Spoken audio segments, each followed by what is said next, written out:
خريطة الطريق التي أعدها جلالة الملك محمد السادس أيده الله في مجال الماء، فتم التركيز على 5 ركائز. الركيزة الأولى وهو تسريع وتيرة إنجاز السدود الكبرى والسدود الصغرى والتلية والربط ما بين الأحواض المائية. ثانياً كل ما هو مرتبط كذلك بالتفعيل وتطوير تحلية المياه ومعالجة المياه العادمة من أجل تعبئة إمكانيات جديدة للماء. ثالثاً هنالك ما هو مرتبط بالاقتصاد في الماء وتدبير الطلب من خلال تقوية النجاعة المائية. رابعاً هنالك ما هو مرتبط بالعمل على تدبير المندمج للفرشة المائية. وخامساً هو ما هو مرتبط كذلك بتغيير وتحسيس حول ما هو مرتبط بالماء من أجل تغيير الممارسات ديال المواطنات والمواطنين وكذلك للفاعلين الاقتصاديين في هذا الإطار.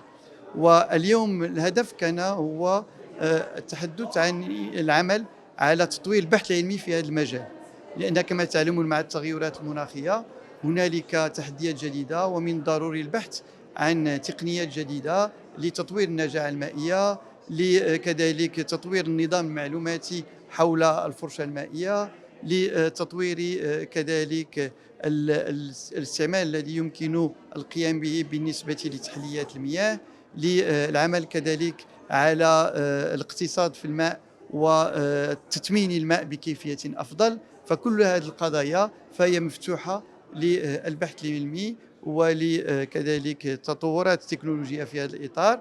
ونحن نعمل على وضع معهد خاص للماء يشارك فيه كل الفاعلين، كل الجامعات والمؤسسات وكذلك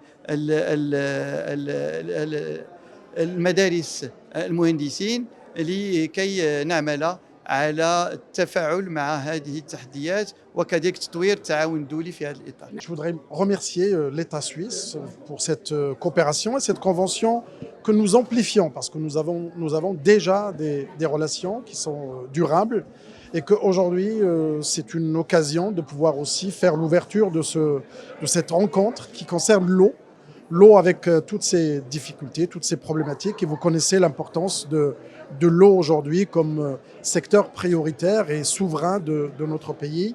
Les orientations de Sa Majesté dans ce domaine sont assez claires pour notre gouvernement et qu'aujourd'hui nous donnons l'occasion à nos enseignants-chercheurs, aussi à notre écosystème universitaire de pouvoir travailler ensemble avec les grandes écoles et les grandes universités suisses. Vous connaissez leur importance.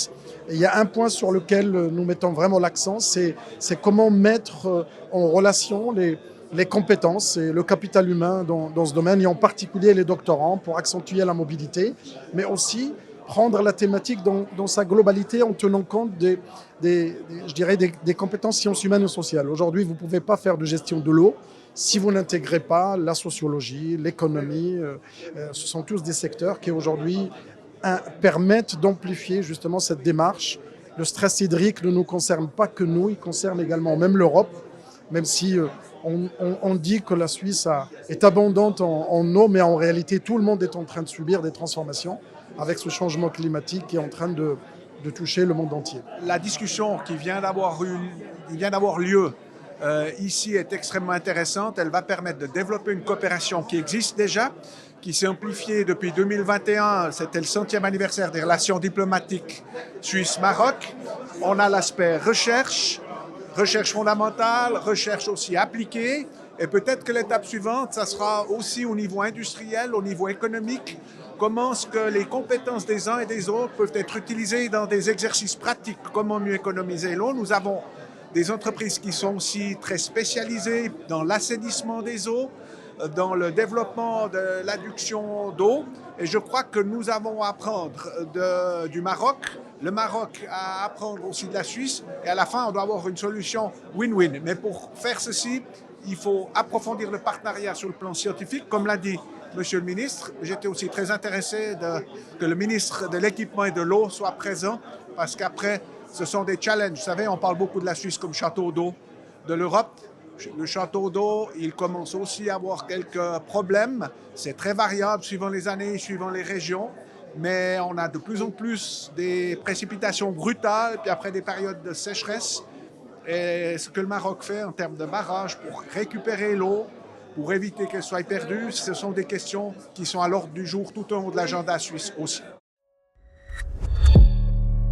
لا تنسى الاشتراك في القناة وتفعيل زر الجرس ليصلك جديد الفيديوهات من هيسبريس.